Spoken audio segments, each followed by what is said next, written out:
Okay, today's guest is a special guest and someone who I've been wanting to talk to for a long time, which is why I'm super excited to introduce Emilio Torres. He is a Puerto Rican-Mexican filmmaker based in Arizona. He wrote and directed his debut feature film called The Ladder, and he's a multiple award-winning filmmaker. And so I'm excited to talk to him today, and I'm excited for you guys to listen in. I first off want to say, because I obviously want to transition into your film, The Ladder. Mm-hmm. You know, look, I saw The Ladder at the Phoenix Film Festival, and it was amazing. And it was a beautiful story. Thank you. You know, and I want to like just kind of pick your brain on it, how you came up with the idea, like where it originated from. Obviously, it was shot in your hometown, but yeah, why don't you tell people a little bit about it? Yeah, so yeah, if you're not aware of the film, which totally makes sense, it's been going around the country to film festivals, and if you don't catch it at a film festival, that's it for a while. It will eventually be streaming in early 2026, so definitely look forward to that. But it's a sci-fi drama film about an aging Alaskan fisherman named Arthur in Ketchikan, Alaska, and he's getting older and he can't really keep up with the demands of his labor. And simultaneous to that, you find out that his wife passed away several years ago, and so he's still grieving her. And then his son, who lives in New York, is really busy all the time, and he kind of misses having a relationship with his son. But his son, you know, is not trying to be a bad son. It's just he's busy, and he's just trying to stay connected. And then the fisherman Arthur gets offered to do this procedure that lets him upload his memories into a computer and basically copy it into a younger copy of himself, like a clone of himself. Right. And get a second chance at life at 20 years old. And so it's very obviously like compelling and like interesting, like, oh, I could start over with everything I know now at 20 years old.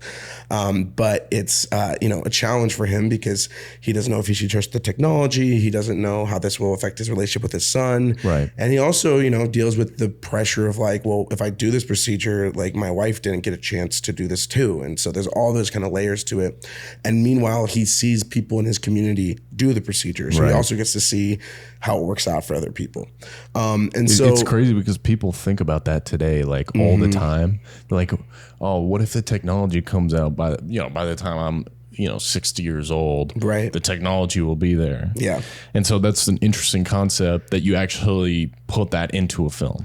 Yeah, no, it's funny too, because, I've learned this is my first feature film, and it really has been, I would say it's been a 4-year journey, because I wrote and directed a short film version of the movie in 2021, sort of as a proof of concept right after I graduated film school. And then that short film went to festivals, it won some awards. It actually got distribution on Alaska Airlines. So if you ever fly Alaska Airlines, you can watch it on the plane. And I basically used the momentum of that short film to then get the funding and support to make the full-length feature film. And what I just think is interesting is, back in 2021, and I started writing the idea of the script in 2019. So if you go back 6 years ago, generative AI, biotechnology, Neuralink, if anyone was talking about them, it was like fringe science people. But now, just 6 years later, it's like a very common conversation point in like tech and science. It's good timing. And I guess in a way, my film feels very topical, but really it wasn't about me trying to predict the future or anything like that. But I guess, it is resonating with people because there's those questions are now in front of them. And I think something that's been interesting about this movie is that, for me, like, really the movie is more about a father and a son navigating how do they grow up and grow apart and like make sense of that, which is really inspired by my own relationship with my father. Yeah. But there's sort of this meta narrative of the film, which is just like, hey, we all live in a world where there's technology that is kind of overwhelming, and we're just expected to like either embrace it or we're like defying, something big. And so I think it's definitely an interesting conversation starter. And I try not to, force my audience into one way about it. I pride myself, I try with my stories, like I have a very strong opinion of what happens for the characters or what my stories mean. But in my short films and in my feature film, I think there's a lot of room to discuss and for people to have their own opinion about how characters choose what they do. And I think that's a healthy part of film, Yeah, and I feel like a big mistake, not just in narrative films or any type of film, but even in like any of the freelance work you do for businesses. I think the big mistake that people do is they put too much information, you know? And the beauty of a film in my eyes is like the wonder, you know? Yeah. Not just what's going to happen next, but like the wonder of what is this character thinking, or, you know, everyone is going to have a different perception of that. Yeah. And so you did a great job of that in your film, because for me, what I thought is like, you know, this Arthur, the main character, is trying to like find his identity, right? Yeah. And so they spent their whole life being a dad, right? And caring for their son and doing things for their son. And now the son is going off on his own. And now the dad's like, wait, I got to find my own identity now. Like, I don't even know who I am. I'm so used to being a father, right? And so that's where it struck with me, is like him finding his identity and who he was. And the whole movie, I was kind of thinking about that. Well, I'm glad you picked up on that, because that definitely is a theme that, you know, I was consciously aware of when I was writing the film. You know, I said the movie is kind of based on my relationship with my dad, you know, for something that's kind of just timing wise. And so, you know, when I was growing up, like I said, I grew up in this small town in Alaska, and my dad and I were very involved in the local community theater. We would volunteer. We were just really involved in the community. And I witnessed my dad have an identity in that town, but then, you know, life happens and our family had to move to Seattle, which is like, I grew up in this small town with like 8,000 people. And then I went to high school in like one of the biggest cities in the country. And it's just this huge culture shock. And I remember just, you know, our family just had a different identity in this new place. And then I went to school, and then I came back, and, you know, my dad and I, our sort of understandings of who we were changing, which is not a bad thing. It's growing up. And I just think I felt inspired to write about, okay, like I almost want to write a letter to my dad in the format of a script of like, hey, I see you. And I see that like you're now entering a new chapter of your life where all three of your kids have gone off to college and they're building their own life. You're not in the, you know, the town where you had this certain career, you're starting a new career. Like there's an opportunity for you to sort of, you know, plant your feet in the ground and start anew, which is like in a way of like me writing through the perspective of my dad. Like, I mean, my dad and I are still very close. We call and talk all the time. Right. And, you know, he loves this film and was really involved with helping me make the film. Nice. And I'm very candid with him about how, like, yeah, I mean, this film was really about me being like, hey, like, in a way, I don't know if you know how much you remember, but I'm often told in the movie that the son character, Ryan, is kind of annoying. Because I remember that. The dad is like, hey, I just want to talk to you, son. And the son's like, I'm too busy, dad.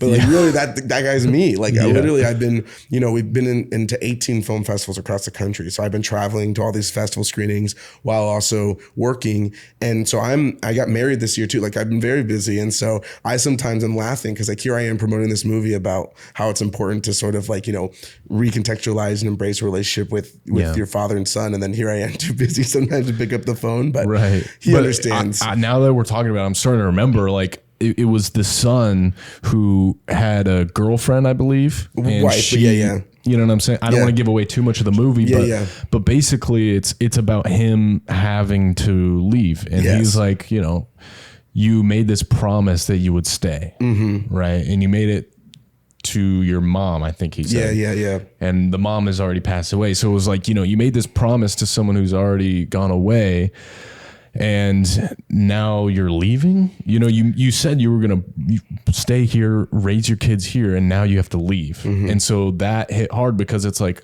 yeah, he kind of seems like a dick in the movie, right? Fair, yeah. Because you're like, oh, well, that's kind of messed up. You made a promise. Yeah. But at the same time, you step away and you think, you know, a lot of us do that in our own lives. And it's not him being a dick. It's just him stepping into this new era of his life, right? And so it's same with the dad, you know.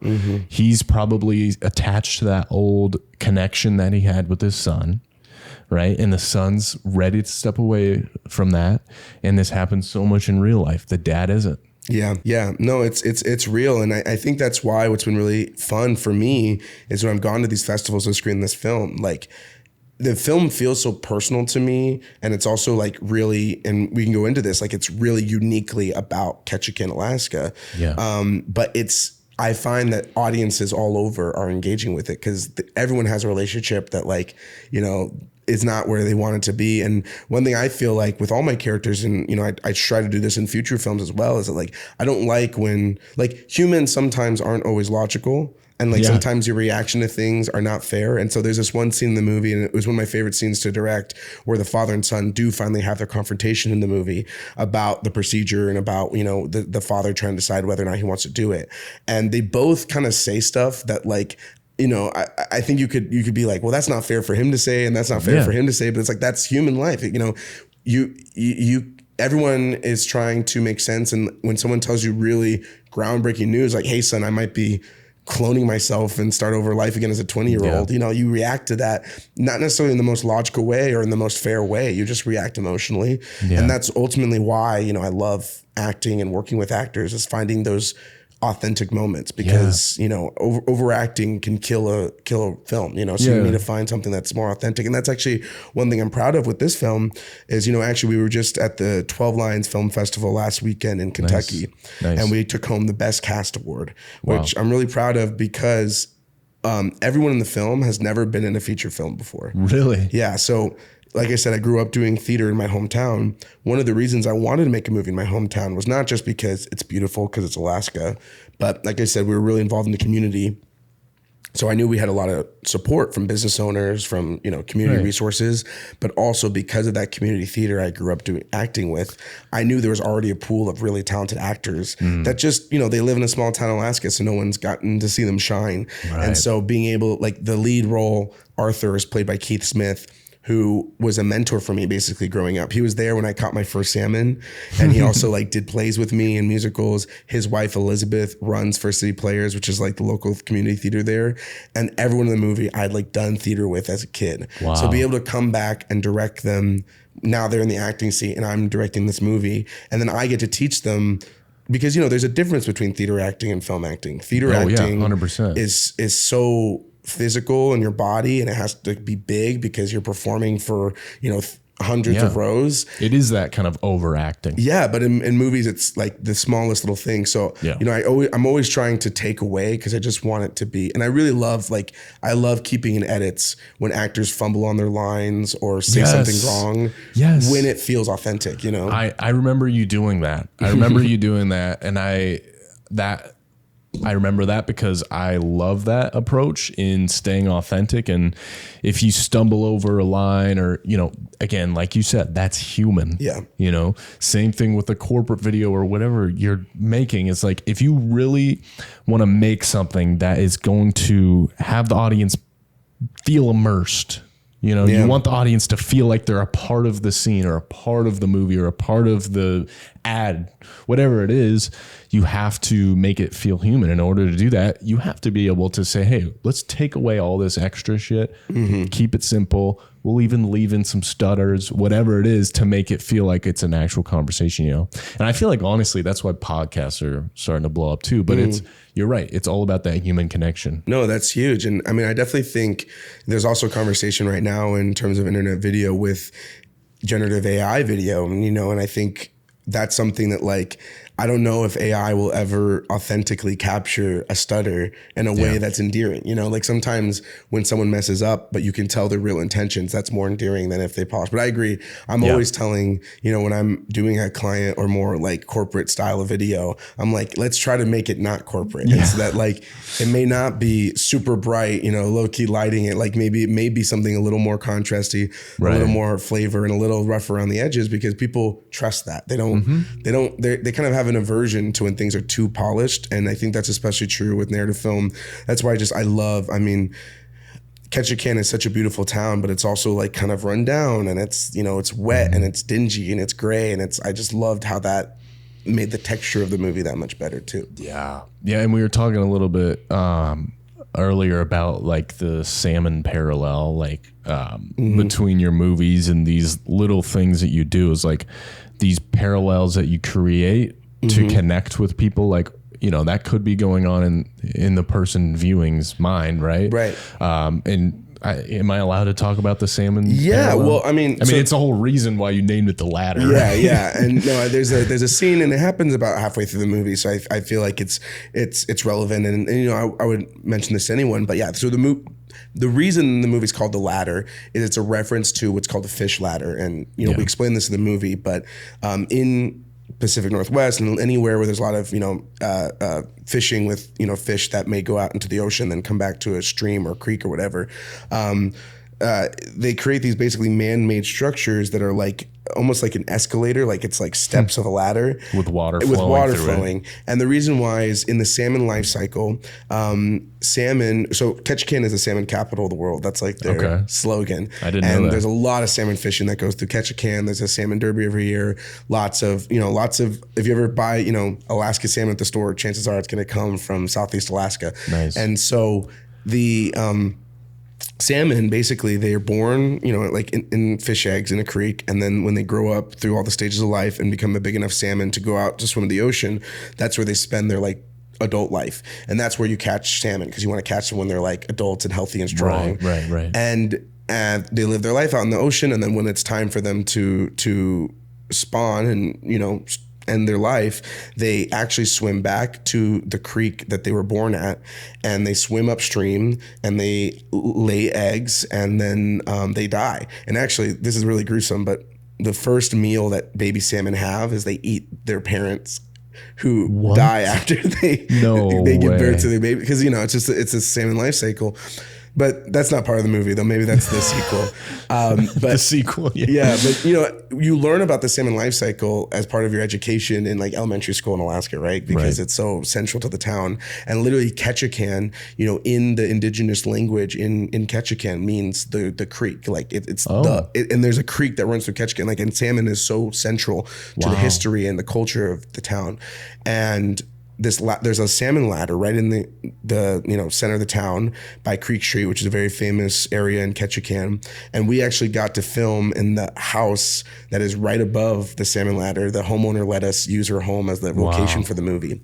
And so a lot of the movie takes place around the salmon ladder. And when I was a kid, I remember being in Ketchikan and seeing that salmon ladder and having this idea of like, how the heck do salmon just know that at some point they need to swim, and then they come to this ladder? Like, are they aware somehow spiritually or, like molecularly that like when they swim up this stream, they're going to die? Like they're in their final chapter of their life. And so even as a young kid, I kind of saw that ladder as a metaphor of like, at some point in your life, you choose to go up that ladder.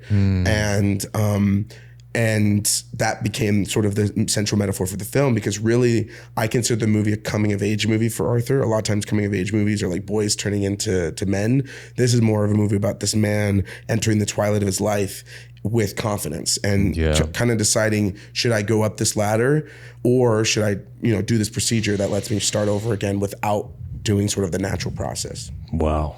That's beautiful, man. I love that, like, everything that you put in the film has a purpose, and leaves an impact, right?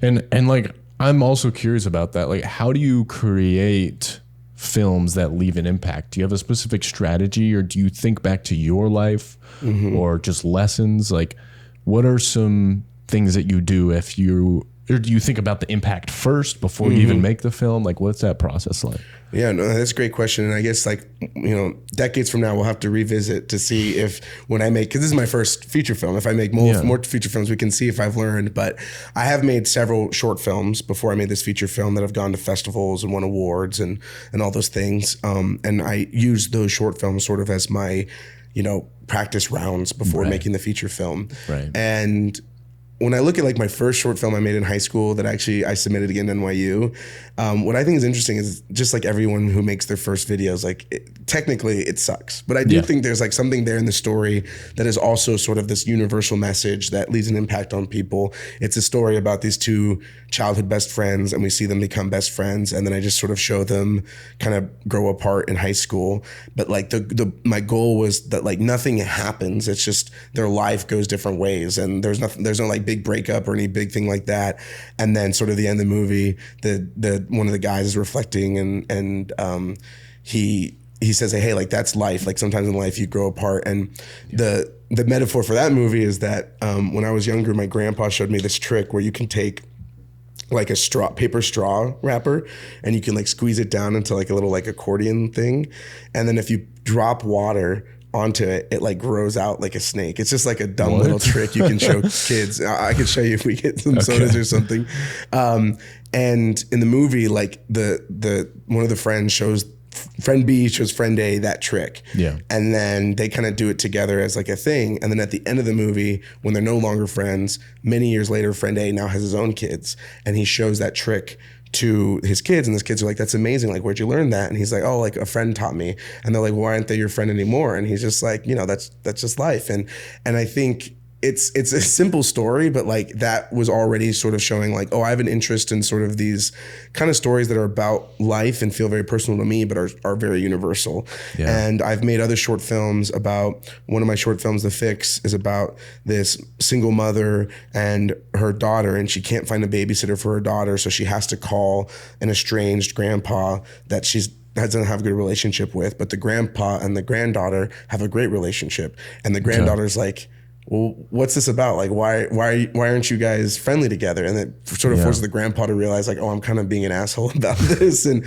then through all these films, like there are kernels of like a feeling that I have about a personal relationship or a personal experience. And it starts with sort of a why that I feel like. So for the latter, it's like, oh, I witnessed someone I love going through a time in their life that they need to embrace a new chapter of their life. And that becomes the kernel. Yeah. But you know what's interesting though is like what I'm realizing now through having this conversation is, you know, films that are practical, that are like real life, like especially the ones that you relate to the character. For example, the son in The Ladder speaking to his dad, saying that he's leaving. He seems like a dick, right?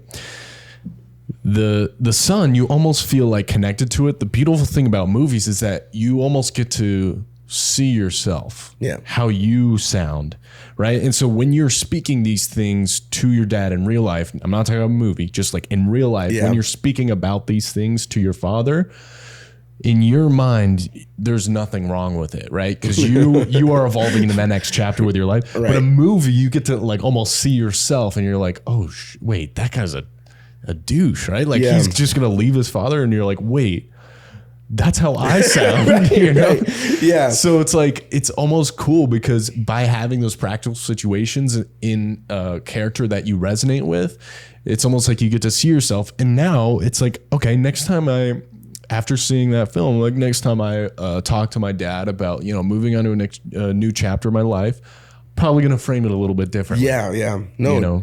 I mean, I feel like art is really one of the best tools we have for building empathy between people. Like when you read a book about someone's life and they have a different life experience than you immediately have empathy for that person. When you go see a play or music, you know, that's why I love art, is it gives you an opportunity to see things from a new perspective.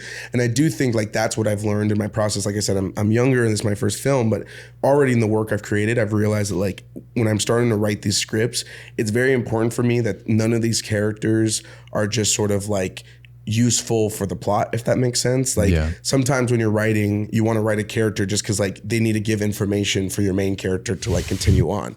But really like all of these characters need to have their own justification that makes complete sense to them. And everyone has their own motivations in life. And that's actually, you know, getting so more into the craft of it.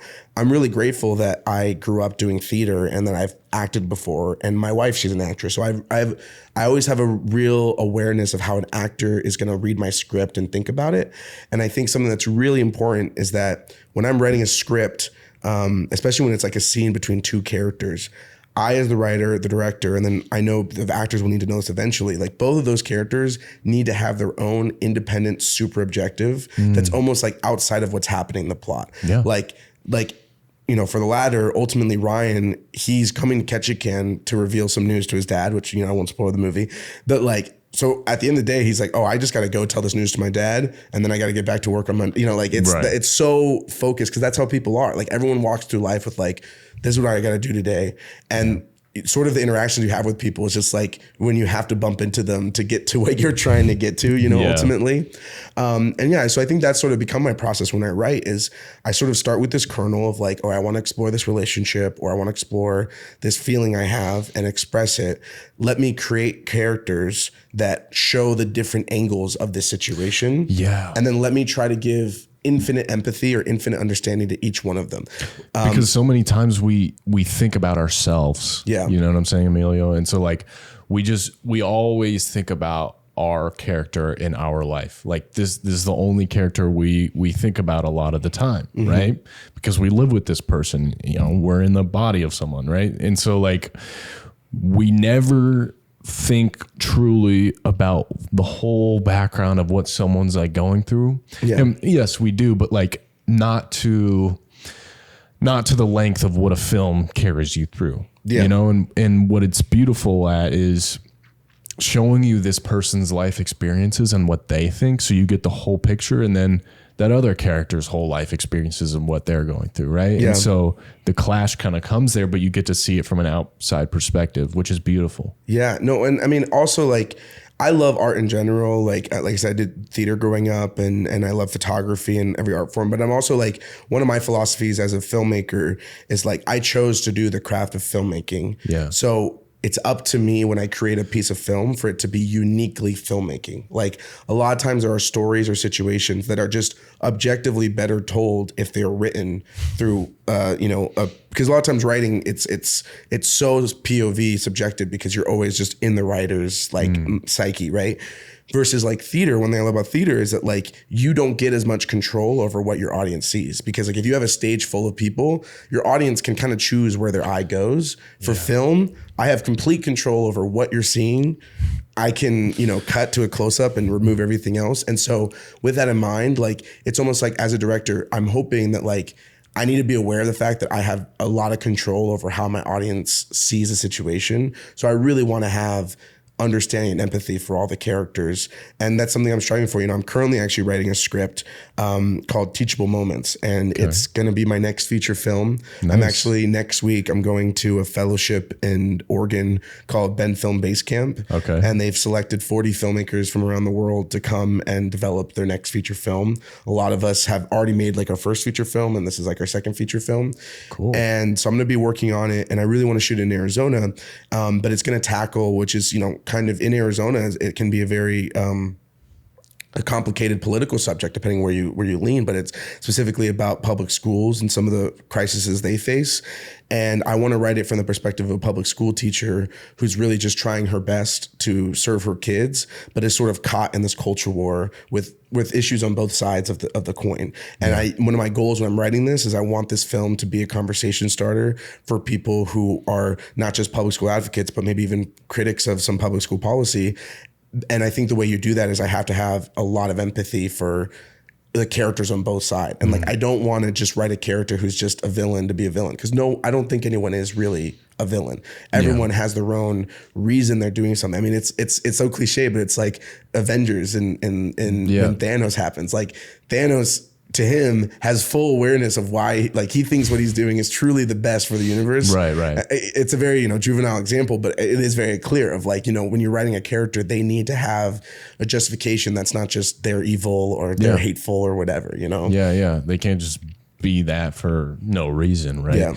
Yeah. No, I think it's beautiful, like, that you strive to create films that start conversations, right?